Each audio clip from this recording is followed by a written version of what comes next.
C'est avec plaisir que je vous retrouve sur la télé du 21e siècle. Bienvenue dans Starcom, l'émission qui vous permet de mieux comprendre l'actualité nationale. Ceci pour vous aider à prendre position sur les sujets de l'actualité sociopolitique de la Guinée en toute responsabilité. Mais aussi, comme vous le savez, Starcom est le passage obligé de ceux et celles qui font cette actualité guinéenne. Au menu de cette émission, nous parlons de la présidentielle en Guinée avec l'ouverture de la campagne électorale en Guinée en vue du premier tour de l'élection présidentielle du 12 octobre qui a démarré notamment ce vendredi à minuit. Elle s'achève le samedi 17 octobre prochain. 12 candidats sont en compétition, dont Alpha Condé, le président sortant, ainsi que Cellou Dalein Diallo, le chef de file de l'opposition. C'est dans ce contexte-là également que le Front National pour la défense de la Constitution invite le peuple de Guinée à se mobiliser massivement le mardi 29 septembre pour faire barrage au coup d'État du président Alpha Condé qui brigue un troisième mandat. Et nous, on pose le débat dans cette émission. Quels sont les défis d'une élection, d'une campagne électorale apaisée en Guinée? Alors, avec l'ouverture de la campagne avec le coronavirus, faut-il craindre une nouvelle chaîne de propagation de la pandémie en Guinée? Toutes ces questions seront répondues dans cette émission, mais ça sera juste après ça.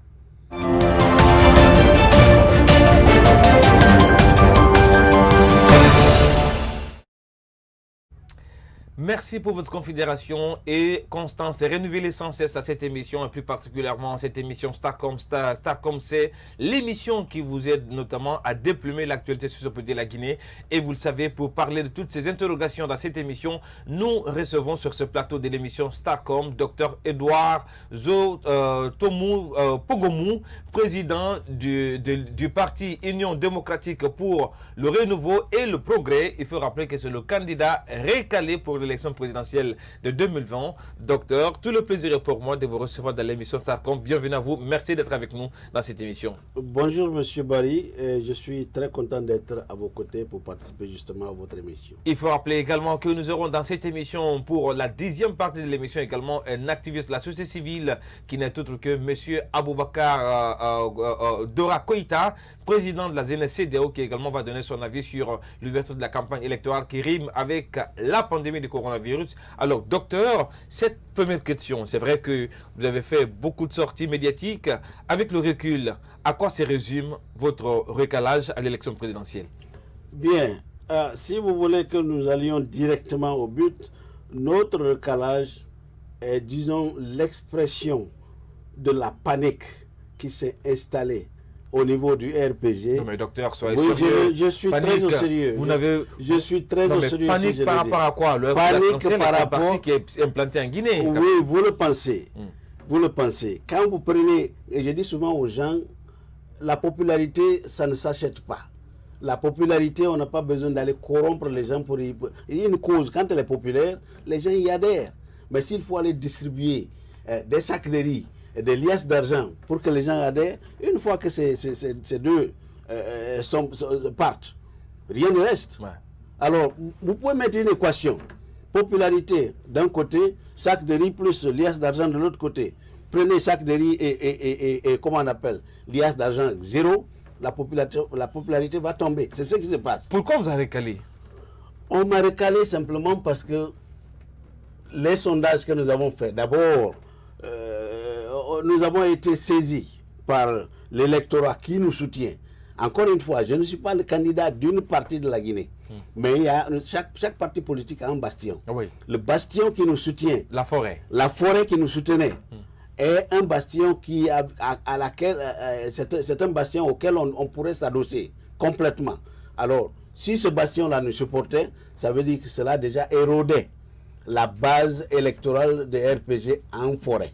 Non mais quand même, le président arc-en-ciel quand même a une belle expérience politique devant lui. En Guinée, vous n'avez pas presque participé à part les communales, oui. Mais vous n'avez pas une expérience politique aussi dense que ça pour aller estimer, barrer la route à Alpha Condé en forêt. Oui, mais en accord avec d'autres formations, on pourrait le faire, de toutes les façons. Notamment l'UMPG, parce qu'on dit quand même que vous êtes un ami de Cellou Dalein Diallo, que c'est lui qui aurait payé votre candidature. Je suis un ingénieur de mine avec un niveau de doctorat. J'ai travaillé dans des grosses compagnies. Cellou n'a aucun apport dans ce que je fais. Ce que je fais, c'est de moi. en fait, moi seul.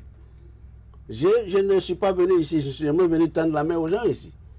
Je sais de quoi je parle. Célou et moi, nous n'avons jamais parlé de candidature. Mais vous êtes amis. Nous sommes des promotionnaires. On se connaît. À l'Institut Polytechnique Gamal Abdel Nasser, ça c'était dans les années 72, 73, comme ça, je crois. Nous étions là à l'université à l'époque. Il était en comptabilité, moi je faisais mine. On se connaît physiquement, mais il n'y a jamais eu de rapprochement en tant que tel. Nous sommes des amis. Et la première fois d'ailleurs qu'on s'était vus, c'est lorsque nous avons décidé d'accompagner les FNDC à Abuja pour aller justement prêter main forte à la plainte, soutenir la plainte qui avait été introduite par la FNDC contre le gouvernement. Alors, il y a cette question, hein, comment est-ce que vous avez appris la nouvelle portant notamment le rejet de votre candidature? Est-ce que la Cour constitutionnelle vous a adressé un document, ou bien comment est-ce que... Parce que là, la question reste posée. Bon, justement, c'est l'une des facettes de ce problème qui, franchement, qui dérange.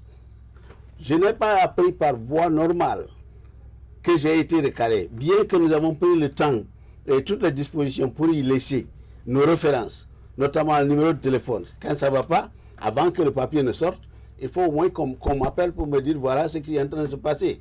J'aurais dû le savoir. Mais rien de tout ça. Il a fallu un avocat pour écrire une correspondance à comment on appelle ça, au président de la Cour constitutionnelle, Oui. pour qu'on ait finalement l'arrêt qui nous recalait. Ce qui veut dire que vous avez appris le rejet de votre candidature dans la presse et sur les réseaux sociaux avant que vous ne soyez saisi. Exactement, c'est ce qui s'est passé. Et il fallait quand même y mettre de la forme. C'est pourquoi nous avons pensé que c'était franchement des plaisanteries, parce que une institution aussi respectable, ou alors qui doit être aussi respectable qu'une Cour constitutionnelle, doit mettre de la méthode dans ses façons de faire. Alors, qu'est-ce que ça vous inspire tout ça? Parce que c'est certes que vous êtes un expatrié, un Guinéen qui vit aux États-Unis, qui accepte de revenir au pays pour participer à une élection. Finalement, on lui refuse la participation. Qu'est-ce que ça vous inspire? Bon, d'abord, je dois dire qu'en plus du sentiment ensuite d'être surpris pour ce qui s'est passé, je dois dire que je regrette franchement. Parce que je ne m'attendais pas en ce moment que notre pays soit confronté à des réalités politiques aussi minables, s'il faut le dire.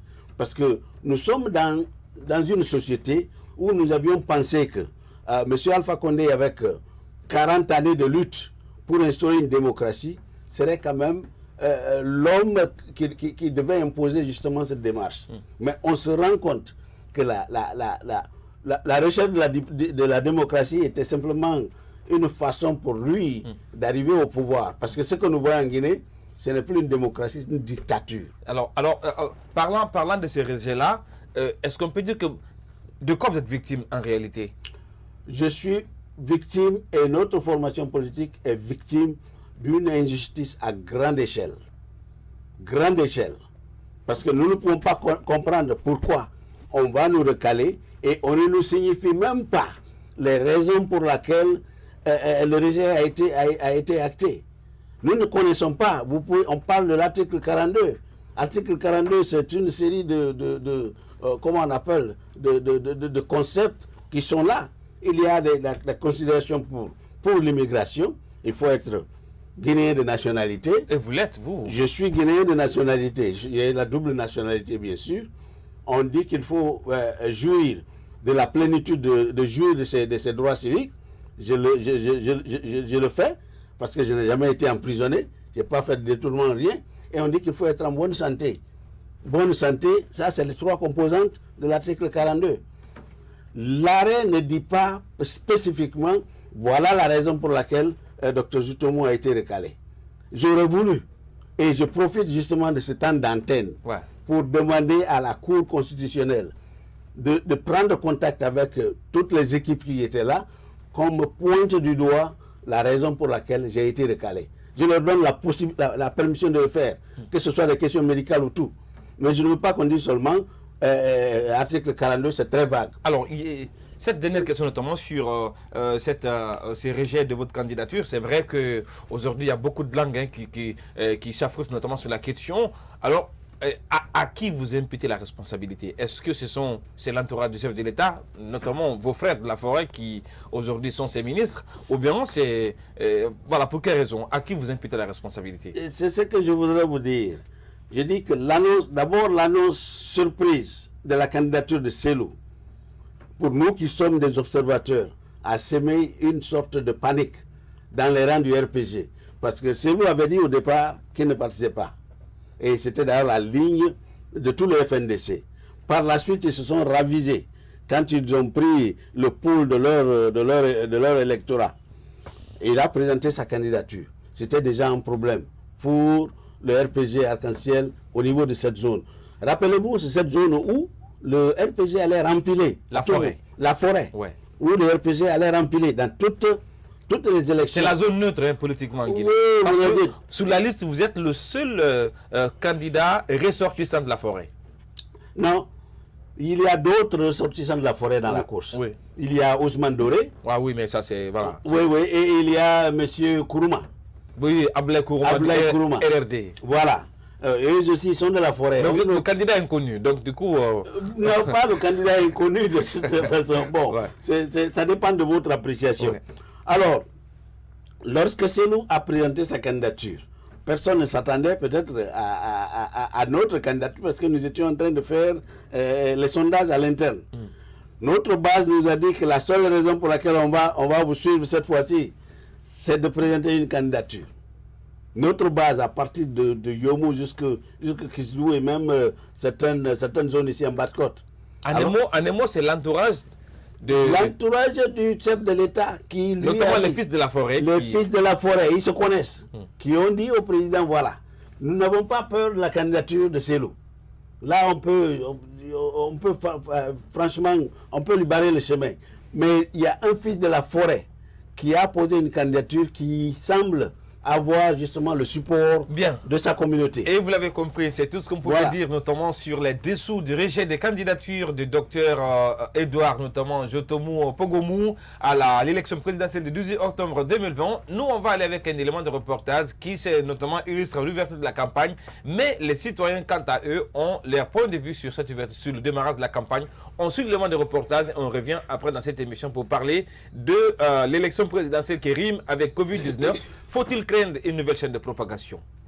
Oui, d'abord, la campagne électorale, elle fait suite à toutes les péripéties que nous avons connues, n'est-ce pas, du référendum illégal et de tout ce qui a suivi comme conséquence. Mais néanmoins, la campagne, les élections, c'est une exigence démocratique et républicaine. Mais faudrait-il la soumettre dans la voie légale? Nous ne sommes pas dans ce cadre-là. Alors la campagne électorale suit pendant que nous avons des problèmes de santé, une pandémie, la Covid-19.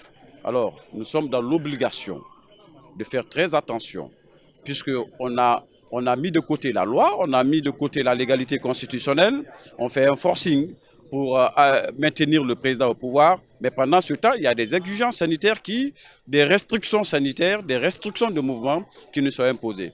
Mais maintenant, il va falloir respecter ces mesures-là pour éviter, n'est-ce pas, la propagation de la maladie. Bon, ce que moi je pense, c'est d'abord il faudrait faire des campagnes civilisées, c'est-à-dire respecter les barrières, des mesures de sécurité qui sont dites par l'ANSS pour ne pas que la maladie se propage encore.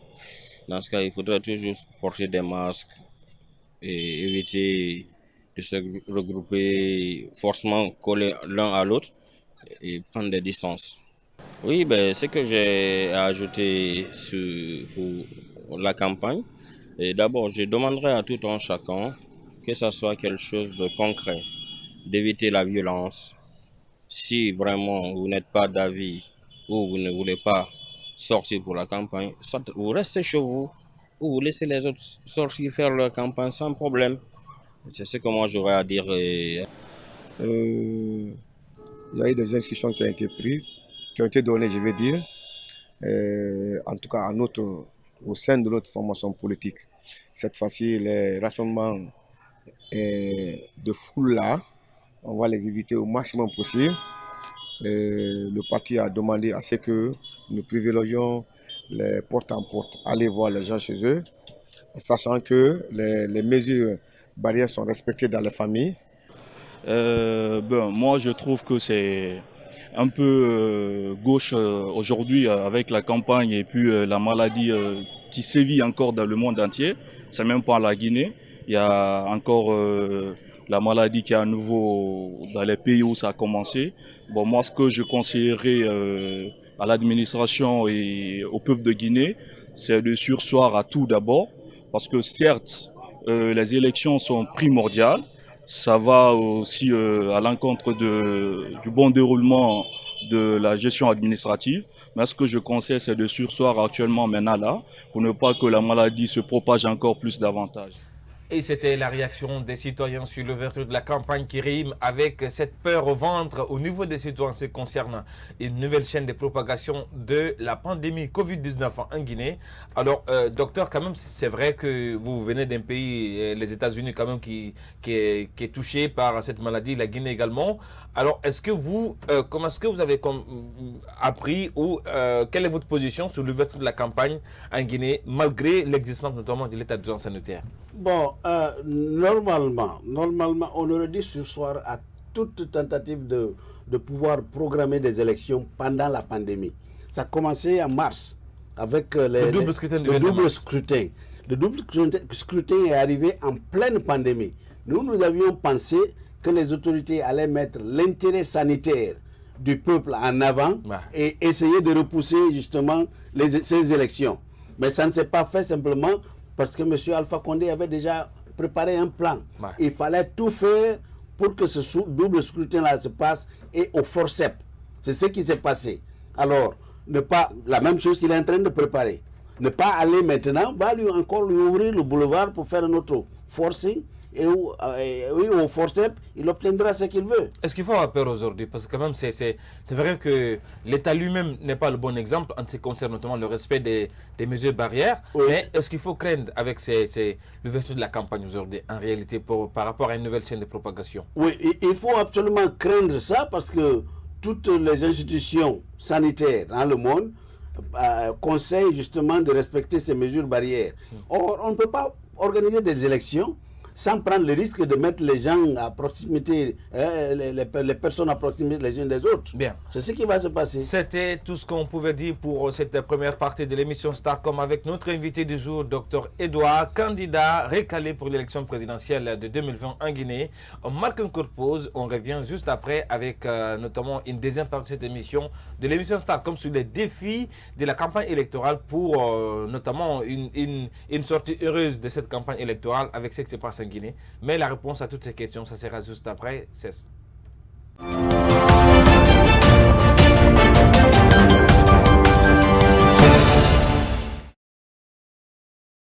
Des retours dans cette émission Starcom, merci pour votre considération et fidélité à cette émission. Alors on parle de l'élection présidentielle, notamment avec l'ouverture de la campagne présidentielle qui, notamment en vue du premier tour de l'élection présidentielle du 18 octobre qui a démarré le vendredi et qui va s'achever notamment à minuit. Elle s'achève, j'allais dire, le samedi 17 octobre prochain. 12 candidats sont en compétition, dont Alpha Condé, le président sortant, ainsi que Cellou Dalein Diallo, le chef de file de l'opposition guinéenne. C'est dans ce contexte que le FNDC, Front National pour la Défense de la Constitution, invite le peuple de Guinée à se mobiliser massivement pour le mardi 29 septembre pour faire barrage au coup d'État du président Alpha Condé qui brigue un troisième mandat. Alors, docteur, c'est vrai qu'on parle d'une ouverture de la campagne. De l'autre côté, on interdit systématiquement toutes les manifestations du FNDC. Alors, première question, comment est-ce que vous avez appris ou quelle est votre position sur le combat du FNDC? Parce que vous n'êtes pas, en quelque sorte, officiellement, on ne vous a pas vu lors des manifestations. Quelle est votre position sur le combat du FNDC? Est-ce que désormais, on peut parler d'une peine perdue?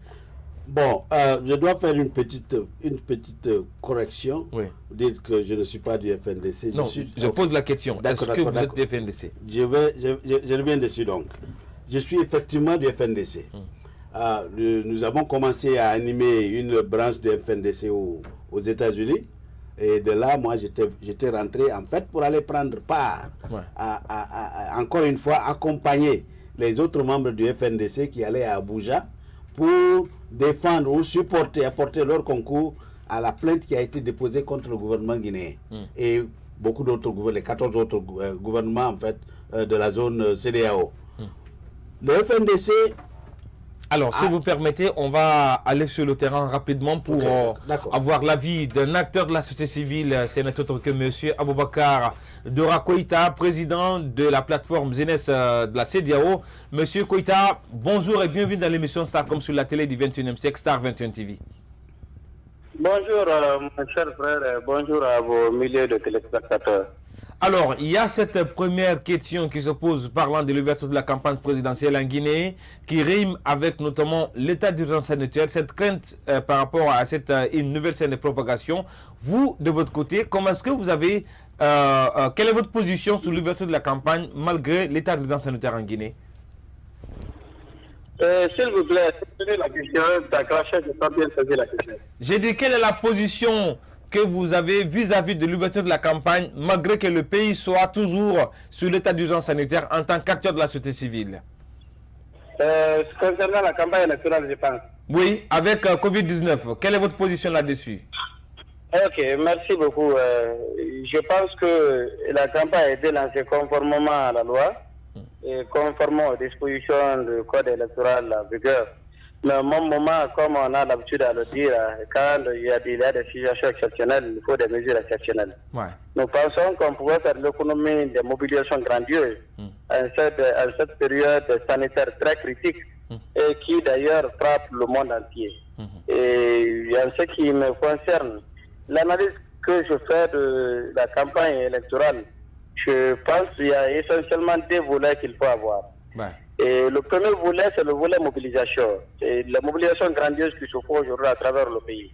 Est-ce qu'on ne pourrait pas faire l'économie de ça et expérimenter d'autres modes de communication avec les citoyens pour leur mobilisation en faveur du parti Y? Ouais. Au même moment, c'est la qualité des discours qui sont tenus, les discours publics qui sont tenus par les acteurs. Et parce que nous avons rappelé à la veille de cette campagne électorale que nous traversons une période très difficile du point de vue de la stabilité, mais aussi la préservation de vivre ensemble. Il faut que les acteurs prennent la dimension des discours qu'ils tiennent. Il faut que les discours soient des discours de rassemblement, des discours de paix, de stabilité et qui pourront renforcer la cohésion sociale. Mais très malheureusement, vous le savez bien sûr en tant que journaliste, qu'il y a des acteurs, et pas les moindres, et dans tous les camps aujourd'hui, qui tiennent des discours déplacés, qui tiennent des discours qui ne favorisent vraiment pas un vivre ensemble entre les Guinéens, qui ne renforcent pas la cohésion sociale. Et si ces discours-là ne sont pas retirés de la parole publique, causeront des risques énormes ou des conséquences énormes sur la cohésion sociale dans notre pays. Je pense qu'essentiellement, il faut rappeler aux acteurs que les discours doivent être essentiellement sur les projets de société. Ouais. Qu'est-ce que les partis politiques ont prévu pour le peuple guinéen? Quels sont les arguments qu'on veut nous proposer, qu'on veut nous dire par rapport à ce vote-là? Pourquoi voter pour tel ou tel? Alors ce sont des arguments, ce sont des projets de société, ce sont des initiatives que nous avons déjà. Et comment ces projets-là vont se concrétiser? Ouais. Comment ces initiatives-là vont être réalisées? Je pense que c'est là la communication doit se situer. Alors, Monsieur Koïta, Monsieur volets. Koïta, par rapport à cette question, notamment les défis d'une campagne électorale apaisée en Guinée, aujourd'hui, il faut rappeler que pendant que l'État annonce l'ouverture de la campagne, il y a également le Front National pour la Défense de la Constitution qui appelle à une nouvelle manifestation qui est prévue demain, mardi. Alors, qu'est-ce qu'il faut craindre avec notamment l'ouverture de la campagne et cette interdiction systématique des manifestations concernant le FNDC? Je pense que dans la démocratie, en fait, chacun doit avoir cette liberté-là, comme protégée et indiquée clairement dans la Constitution, la liberté d'exprimer ses opinions, la liberté de prendre sa position. Bien sûr que sa prise de position ou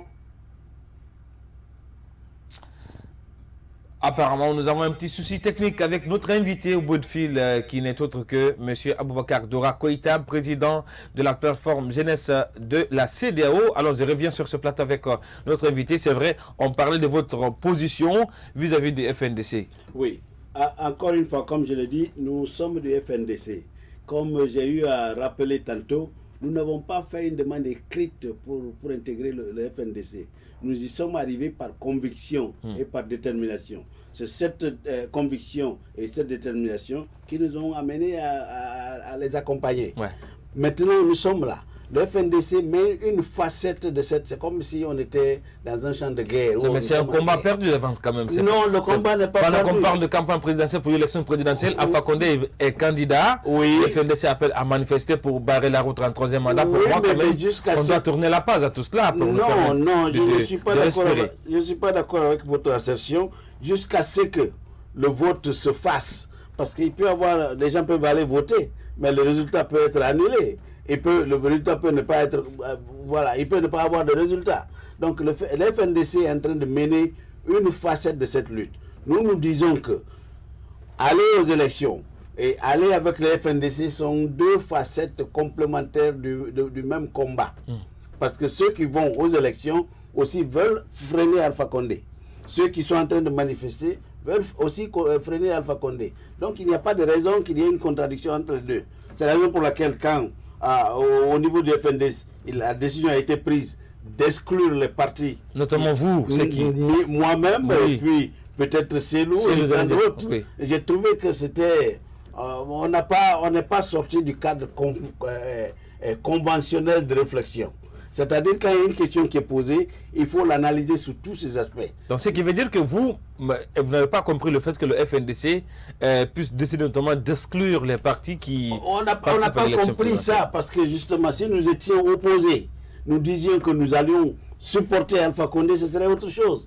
Mais si on va pour éroder sa base électorale, ils doivent comprendre qu'il y a deux façons. Soit la rue le fait, ou nous le faisons dans les urnes. Et nous disions qu'il faut le faire des deux côtés. Ouais. Si on réussit dans les urnes, on arrivera au même résultat. Alors, donc on n'est pas d'accord. Alors, sur ce plan, est-ce qu'aujourd'hui, parler de manifestations pendant que nous sommes en période électorale, est-ce qu'on peut dire que c'est un peu bien réfléchi de la part du FNDC? Moi, je trouve que c'est bien réfléchi. Parce que c'est une méthode qui est à leur disposition. S'ils peuvent organiser des manifestations, mais les manifestations réussissent, pourquoi pas? Ouais. Alors, vous allez permettre avec moi notamment de repartir avec la régie pour mettre en illustration cet appel à manifester du Front National pour la Défense de la Constitution qui appelle les Guinéens à manifester le mardi 29 septembre, notamment pour faire face pour barrer la route, j'allais dire, notamment au troisième mandat de professeur Alpha Condé. Et on revient sur ce plateau pour décryptage. Visiblement, le Front National pour la Défense de la Constitution n'attend pas baisser la garde dans sa lutte contre le troisième mandat pour le président Alpha Condé. Ces membres du FNDC annoncent l'option de la rue à partir du 29 septembre 2020. Absent de la course pour la présidentielle, l'ancien Premier ministre a fait une mise au point. Pour Sidya Touré, bien que certains aient choisi d'autres formes de lutte contre le troisième mandat, l'objectif reste toujours le même. Je crois que tous les acteurs politiques de l'opposition partagent le même point de vue en cela. Ce qui diverge, c'est les stratégies. Il y en a qui ont choisi d'autres formes de lutte, mais la lutte est la même, elle a pour objectif le départ de ce régime et le refus d'une présidence quelconque à vie. Vous n'avez qu'à regarder votre pays, la vie des Guinéens au quotidien, et vous comprendrez que ce régime ne nous a strictement rien apporté pendant 10 ans. C'était une destruction totale, mais je dis bien totale, de nos conditions de vie. Pour réussir ce pari, Bahouri et ses alliés du FNDC appellent les citoyens guinéens à se mobiliser massivement pour répondre à cet appel. Des équipes travaillent au quotidien pour mobiliser la troupe à la base avant le 29 septembre. On appelle le peuple guinéen. Et dans le peuple guinéen, vous avez des militants de tous les partis et d'autres qui ne sont d'aucun parti politique, qui sont de la société civile, et d'autres qui ne croient pas aux institutions politiques. C'est à cet ensemble multiforme et divers, c'est à cela que le FNDC tend la main pour mobiliser l'action collective, pour que la lutte pour cette fois-ci aille jusqu'au bout, jusqu'à son terme, parce que je rappelle que la Guinée est le pays qui, en Afrique de l'Ouest, a payé le prix le plus lourd au cours de ces 60 années d'indépendance pour la lutte pour l'alternance démocratique, pour le respect des droits de l'homme et pour l'enracinement de la démocratie. Ces marches pacifiques qui démarrent le mardi 29 septembre 2020 visent un seul objectif: exiger le départ du président Alpha Condé au pouvoir depuis décembre 2010. Des retours sur ce plateau avec notre invité, Dr Edouard Zotomou Pogomou, candidat dont la candidature notamment a été recalée par la Cour constitutionnelle. Alors, docteur, c'est vrai quand même qu'aujourd'hui, qui part d'élection présidentielle en Guinée va faire face notamment à un certain nombre d'aspects. Premièrement, il y a l'existence de la maladie Covid-19. Il y a également le FNDC qui sort notamment des trous. Aujourd'hui, est-ce qu'il y a aujourd'hui, il n'y a pas de vraies raisons de craindre une campagne émaillée de violence, assujettie à tout ce qu'il a, notamment, comme l'a rappelé M. Dora Koïta, des discours incendiaires? Oui, le risque est là, mais c'est un risque partagé. En fait, la première ligne de responsabilité devrait effectivement arriver à être au niveau des autorités. De toutes les façons, quand il y a des problèmes, c'est eux qui les initient. S'il n'y avait pas eu appel à procéder à ces élections, peut-être qu'il n'y aurait pas eu de problème, mais les risques ici sont partagés. Ouais. On ne peut pas simplement laisser, parce qu'il y a des risques de Covid, laisser le boulevard ouvert à M. Alpha Condé pour aller faire ce qu'il veut, quand il veut, comme il veut. On ne peut pas le faire. C'est la raison pour laquelle nous avons dit qu'il faut le combattre dans le domaine où il semble être le plus confortable. Ouais. C'est la seule façon de faire. Dans l'arène politique. Dans l'arène politique. Puisqu'il décide d'aller aux élections, il faut y aller aussi pour le défier. Ouais. Bon, nous savons qu'il y a des risques. Les dernières élections, les législatives, étaient émaillées de violence. Ah oui. Vous avez appris, à Zéro-Corée par exemple, il y a eu des scores de tués qu'on a enfouis dans des fosses communes. Dans les fosses communes. Dans des fosses communes. Nous ne connaissons pas, en fait, le nombre de personnes enfouies dans ces fosses. Il y a au-delà de ça, des gens qu'on a emprisonnés, des innocents qu'on a pris, qui croupissent dans les geôles à Cancan. Ouais. Jusqu'à présent, on ne sait pas ce qui se passe d'eux. On ne connaît pas ce qu'on leur reproche. Nous pensons, quand on a des ingrédients comme ça pour envenimer des situations aussi volatiles, c'est que le gouvernement, franchement, n'est pas responsable. Ouais. Et vous l'avez compris que c'est sur ce mot que nous allons notamment partir à propos de cette émission pour revenir, pour clore cette émission avec notre invité du jour, Dr Edouard Zotomou Pogomou, candidat, le président du parti Union démocratique pour le renouveau et le progrès, et le candidat recalé pour l'élection présidentielle. On marque une courte pause, on revient juste après ça.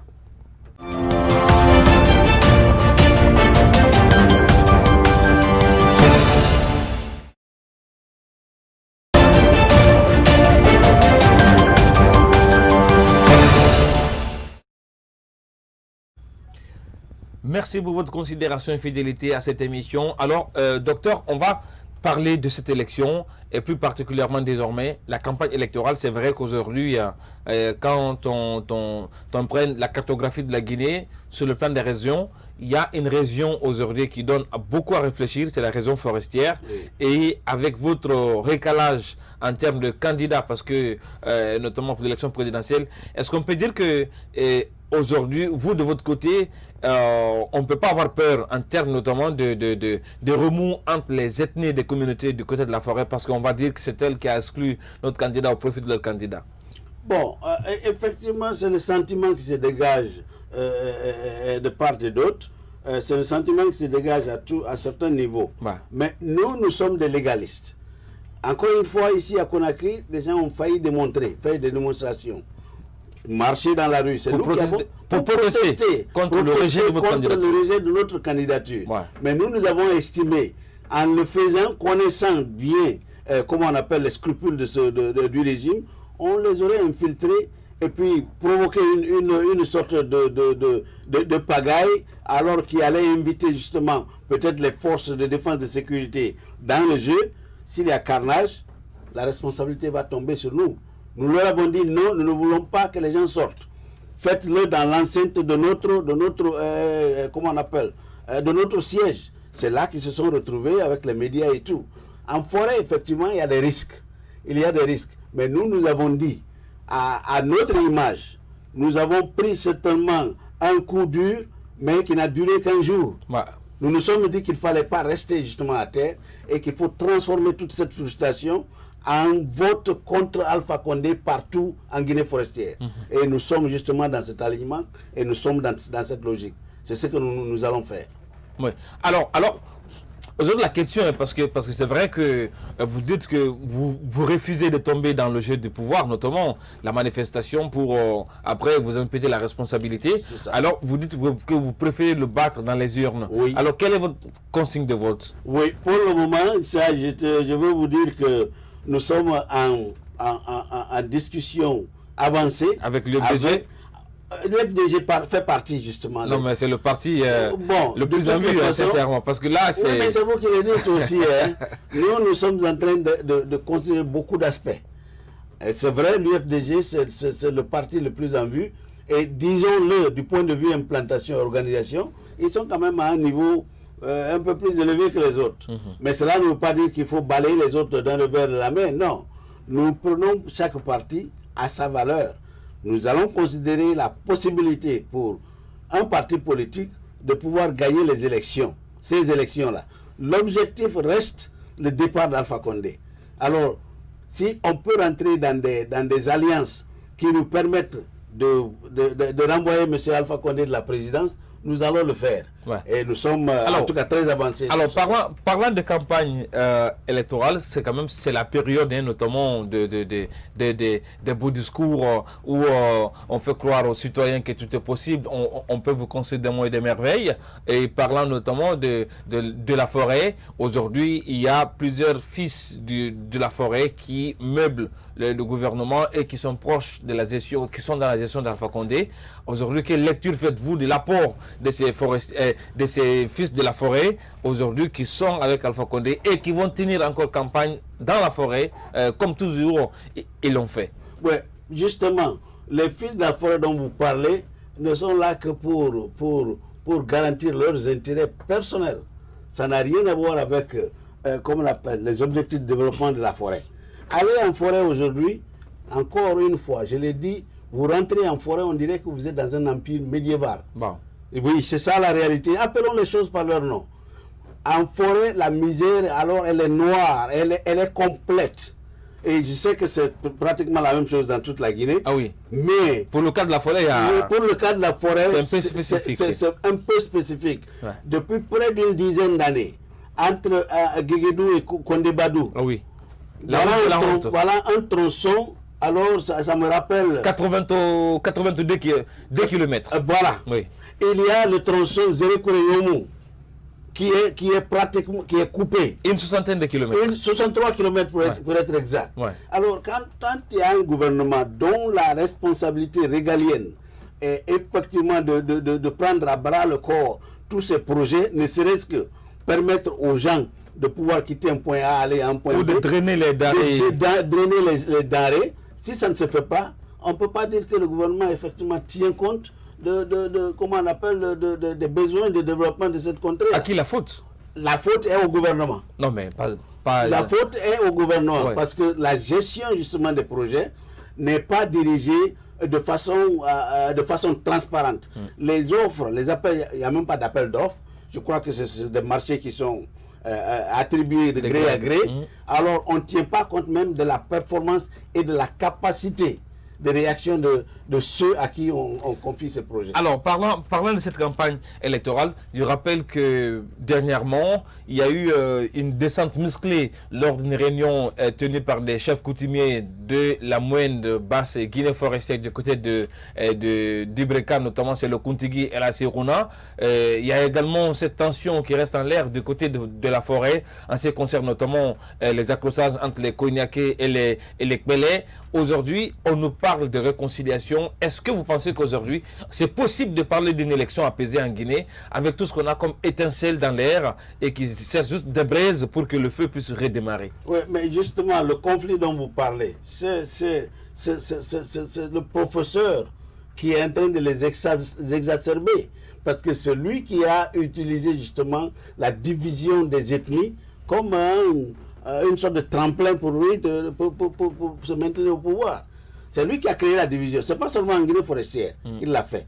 Mais en réalité, il faut craindre ça. On ne peut pas parler, encore une fois, on ne peut pas parler de comment on appelle ça, de réconciliation, tant qu'on ne va pas à la source des divergences.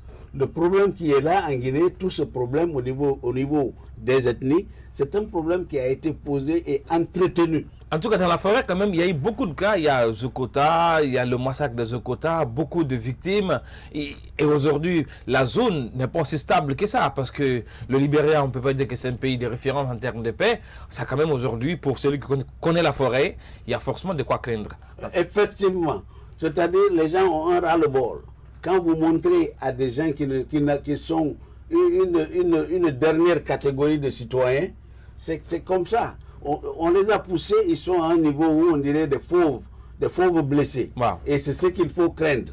Nous disons, il faut transformer cette frustration en vote. Dans les urnes. Aller dans les urnes. Il y en a qui disent qu'ils vont rester. Je dis non. Si vous restez, vous allez donner raison à Alpha Condé parce qu'ils sont prêts à renflouer les urnes, à les remplir avec leurs bulletins déjà cochés et tout. Allez voter, parce que les gens prendront justement le temps pour sécuriser ce vote-là. Et il y a des dispositions stratégiques à prendre qui ne vont pas leur permettre effectivement de tricher. Alors, justement, docteur, parlant notamment de cette campagne électorale, il faut dire que dans la région de la Moyenne-Guinée également, plus précisément à Tugué, la campagne électorale détourne les autorités locales des objectifs du développement. C'est avec ce reportage de notre correspondant basé dans la région de la Baie et on revient sur ce plateau pour décryptage. En Guinée, quand le président sortant est candidat à sa propre succession, il n'y a rien à faire.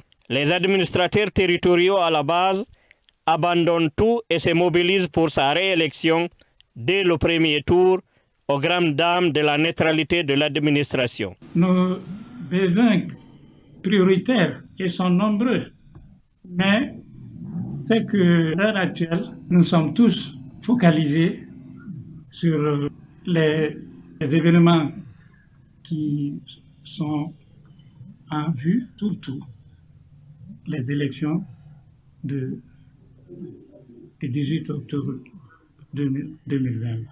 Ainsi, pour vendre l'image de leur champion en vue d'engranger beaucoup d'électeurs potentiels dans ce fief de l'Union des forces démocratiques de Guinée, les autorités préfectorales de Tugué brandissent les infrastructures réalisées par le gouvernement guinéen à travers l'Agence nationale de financement des collectivités ANAFIC comme argument de campagne électorale. Vous devez le savoir, le professeur a fait beaucoup de choses pour les collectivités en les dotant des infrastructures dignes de nom. Ne serait-ce que ça, nous avons des éléments qui sont des éléments très importants à véhiculer dans le cadre de la sensibilisation pour que cette population puisse adhérer aux idées du professeur Alpha Condé. Selon ces responsables du Conseil des sages du RPG Arc-en-Ciel de Tougué, le problème de routes et de pistes rurales est un mal commun à toutes les localités du pays. Des routes entières, battues, qui nécessitent régulièrement des entretiens. Et ces entretiens ne sont pas à notre portée. Depuis 1996, on n'a jamais eu une pluie aussi abondante comme cette année. Depuis le mois de juillet et jusque maintenant, c'est de grandes pluies. Cela peut s'expliquer par cette abondance qui peut déranger. C'est ça, ce n'est pas seulement un problème de tout. Contrairement à cette position, certains fils de Tougué, contactés parmi les militants de l'opposition, déplorant la situation d'extrême pauvreté de leur terroir, estiment que la population locale ne va jamais soutenir la réélection du président Alpha Condé à la magistrature suprême du pays pour un autre mandat de plus. L'avenir nous édifiera davantage. Et puis, c'était également le regard, notamment rétrospectif de l'intérieur du pays par rapport à l'élection présidentielle, notamment à Tougué, où les autorités locales sont détournées des objectifs de développement au profit de la campagne présidentielle. C'est la Guinée, ne soyez pas surpris. Alors, docteur, c'est vrai quand même que c'est aujourd'hui, en Guinée, il n'y a pas de différence aujourd'hui entre l'administration et le fonctionnement du parti au pouvoir. Et selon vous, vous qui avez vécu dans les autres cieux, sur les autres cieux, j'allais dire, est-ce que en 2010, vous pouviez croire à cela avec notamment l'avenir du professeur Alpha Condé? Parce qu'à l'époque, il y a beaucoup d'espoir quand même sur lui. Mais c'est ce que vous dites vrai. Nous avions tous misé sur Alpha Condé pour être en fait, disons, le leader d'une autre forme de démocratie en Guinée. Ouais. Surtout celle qui prend effectivement repère sur le peuple. Mais nous avons été déçus. Nous avons pensé simplement que c'était des slogans ou alors c'est de l'air chaud qu'on pompait simplement pour tromper la vigilance des uns et des autres. La réalité, c'est que quand on parle de démocratie à l'heure actuelle, c'est pourquoi nous disons parfois que le RPG, c'est comme un parti-État. Le parti-État, c'est le parti qui fait l'administration. Ça se voyait même dans les nominations qui se faisaient. Partout, c'est la représentation. Sinon, le gouvernement a été composé comme une sorte de récompense politique. Ouais. Et ça ne se fait pas. Quand on a en vue l'objectif de développer un pays, les critères doivent être des critères de compétence. D'abord, compétence de patriotisme. Mais si on doit attribuer des postes ministériels par-ci, par-là, qui ne tiennent pas compte de ces réalités, c'est qu'on est en train de se tromper. Nous nous sommes trompés, en fait, en 2010. Alors, aujourd'hui, c'est vrai qu'avec toute c'est une sorte d'assemblage en termes de risque de violence ou d'affrontement dans la forêt, et pourquoi pas en termes de nouvelles scènes de propagation de la pandémie. Quel est votre message? Quel est l'appel que vous avez lancé à ces Guinéens? Parce qu'après tout, c'est les Guinéens qui vont rester, Alpha Condé et d'autres qui vont venir, feront leur pouvoir et partiront, mais le peuple de Guinée restera et demeure. Oui, c'est correct ce que vous dites. Nous pensons, puisqu'il n'y a pas de possibilité pour pouvoir justement reporter ces élections, il faut prendre toutes les dispositions et les mesures qui s'imposent pour minimiser en fait la propagation du Covid-19 en respectant les mesures de distanciation et les autres mesures sanitaires qui l'accompagnent. De toutes les façons, il faut une bonne dose d'éducation et de sensibilisation. Quand on sensibilise les militants à la base, ils vont s'intéresser seulement à aller aux urnes, voter comme ils entendent ou selon la consigne qu'on va leur donner, ils votent et puis rentrent chez eux. Et sur la question de violence, qu'il faut... La question de violence, encore une fois, je dis qu'il faut qu'ils s'abstiennent. Il faut qu'ils s'abstiennent, qu'ils aillent simplement dans le cadre ou alors dans le simple but de pouvoir transformer leur frustration en vote. Nous voulons nous rassurer simplement qu'ils n'aillent pas voter pour Alpha Condé. Ouais. C'est ça qui nous intéresse. Mais comment le savoir? Ils seront seuls dans les urnes. Et ils seront seuls dans les urnes. Nous avons et surtout qu'il y a ça également qui coule. Oui, il y a l'argent justement. Voilà, et j'ai dit au départ, quand vous enlevez l'argent, vous enlevez les sacs de riz, il ne reste rien. Les sondages que nous avons faits, ce n'est pas des sondages scientifiques. Dans la forêt. En forêt. Ouais. Et peut-être une partie d'ici. Une fois que les gens passent et donnent de là, ils distribuent l'argent à ciel ouvert. Mais une fois qu'ils partent, les gens ont fini de bouffer l'argent ou alors de bouffer les sacs de riz. Quand vous allez les voir dans les intimités de leur famille, posez-leur la question, ils vont vous dire, vous allez voir leur état d'âme réel. Ouais. Et vous l'avez compris, notre invité aujourd'hui, c'est Dr Edouard Jotomou Pogomou. Je rappelle qu'il est président du parti Union démocratique pour le renouveau et le progrès, UDRP, le candidat recalé pour l'élection présidentielle de 2020 en Guinée. Vous rentrez dans l'histoire parce que ça devient une sorte d'étiquette désormais qu'on va vous coller. Oui, le candidat recalé. Je l'accepte. Ouais. En fait, ils ont fait une publicité pour moi. Ah oui, non mais sincèrement. Voilà. C'est une bonne publicité. Alors, docteur, je vais vous offrir notamment une minute. Vous regardez cette caméra. Vous avez été recalé pour l'élection présidentielle. Mais malgré tout, quel est le message que vous avez aujourd'hui à lancer au peuple de Guinée? Voilà. Je voudrais que le peuple de Guinée considère l'arrivée de M. Alpha Condé comme une sorte de virgule dans une longue phrase. Alpha Condé est venu, il va partir. Le peuple existait avant lui, ce peuple va exister après lui. Il faudrait que l'on prenne des dispositions pour être en accord avec les liens que nous avons, les liens séculaires d'ailleurs, que nous avons eus entre toutes les communautés qui composent ce pays. Alors moi je demande que toutes nos communautés se donnent la main, effectivement, pour faire comprendre à ceux qui sont au pouvoir aujourd'hui qu'après eux, le peuple continuera à exister. Donc nous ne voulons pas qu'il y ait des scènes de violence. Nous vous demandons d'être serein dans ce que vous faites et faire en sorte que vous compreniez comme tout le monde que M. Alpha Condé n'est pas la solution au problème guinéen. On l'a toujours dit. Il n'est pas la solution, en fait il est le problème. Donc, et voilà, c'est sur ce message de Dr Edouard Jotomou Pogomou, président du parti Union démocratique pour le renouveau et le progrès, UDRP, candidat recalé à l'élection présidentielle, qu'on va clôturer cette émission. Docteur, il ne me reste qu'à vous dire merci pour avoir accepté notre invitation. Oui, c'est moi qui vous remercie. Et à vous également, vous, téléspectateurs de cette émission, plus particulièrement cette Téléstar 21 TV, merci pour votre aimable attention. J'espère tout simplement que cette émission vous a permis de mieux comprendre ce qui se passe en Guinée en termes de défis qu'il faut avoir désormais à l'élection présidentielle pour une campagne apaisée en Guinée. Et pourquoi pas cette crainte désormais qu'on a vis-à-vis de la propagation d'une chaîne de propagation de la pandémie en Guinée. Que Dieu nous protège ensemble. Restons mobilisés pour combattre notamment cette pandémie en Guinée. Surtout, n'oublions pas, nous devons travailler tous à la beauté des choses pour le meilleur et l'avenir de la Guinée, car ce pays nous appartient à tous. Merci pour votre aimable attention. On se reprend dans cette émission avec d'autres acteurs de la vie sociopolitique de la Guinée. Au revoir.